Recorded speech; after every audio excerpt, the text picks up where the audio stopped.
নমস্কার, ডেইলি নিউজলাইন চ্যানেলে জানাই আপনাদেরকে স্বাগতম। সংবাদ পড়ছি আমি বিশ্বজিৎ।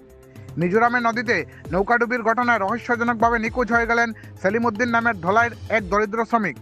ঘটনাটিকে ঘিরে তীব্র চাঞ্চল্যের সৃষ্টি হয়েছে।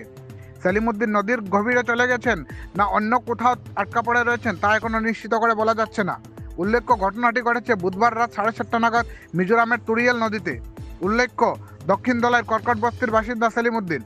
দিন কয়েক আগে শ্রমিকের কাজের জন্য সেলিমউদ্দিনকে নিয়ে গিয়েছিলেন এক মিজো ব্যক্তি। বুধবার রাত 7:30 নাগাদ একটি ইঞ্জিন চালিত নৌকা তুরিয়েল নদীতে নিয়ে মিজোরামের তুরিয়েল হাইড্রো ইন্ডাস্ট্রি বাঁধের দিকে ফিরছিলেন সেলিমউদ্দিন ও এক মিজো লঞ্চ চালক। এই সময় নৌকাডুবি ঘটনাটি ঘটে গেলে মিজো ব্যক্তিটি কোনো রকমে ডাঙায় উঠতে সক্ষম হলেও সেলিমউদ্দিনের কোনো খোঁজ খবর পাওয়া যাচ্ছে না। সেলিমউদ্দিন নদীর জলে তলিয়ে গেছেন বলে অনুমান করেছেন জনগণ। বিস্তারিত দেখতে থাকুন ডেইলি নিউজলাইন চ্যানেলের ক্যামেরায়।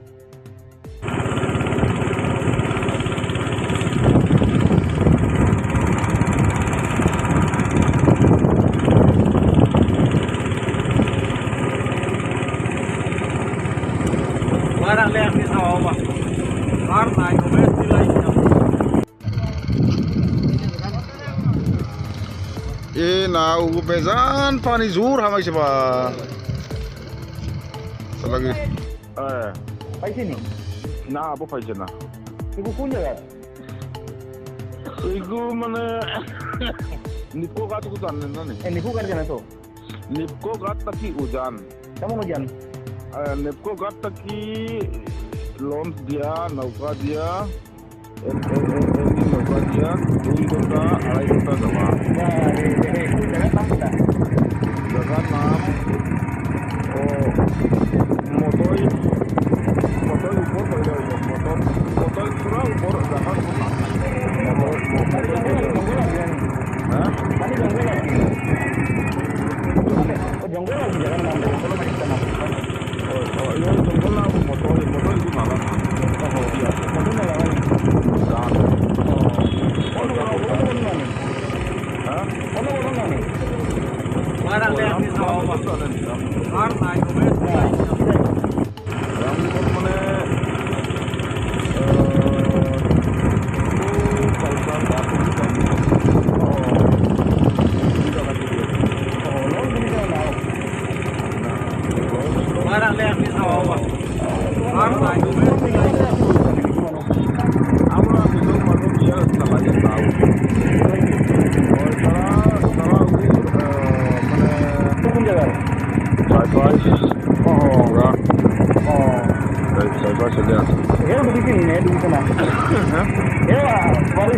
নালা minum manuku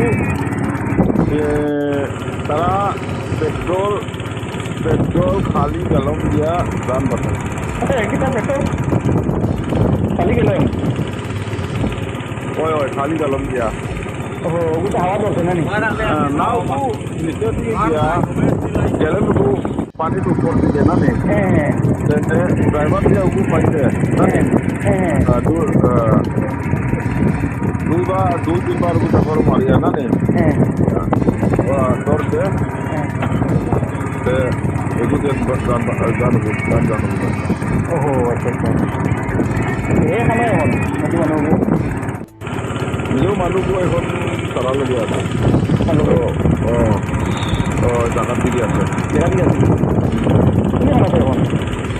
আমি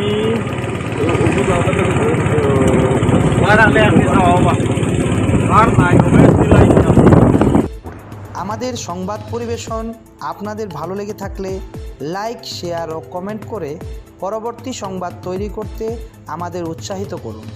নতুন ভিউয়ার্স হলে আমাদের চ্যানেলটি চট করে লাইক, শেয়ার ও কমেন্ট করবেন, তার সঙ্গে সাবস্ক্রাইব করতে ভুলবেন না।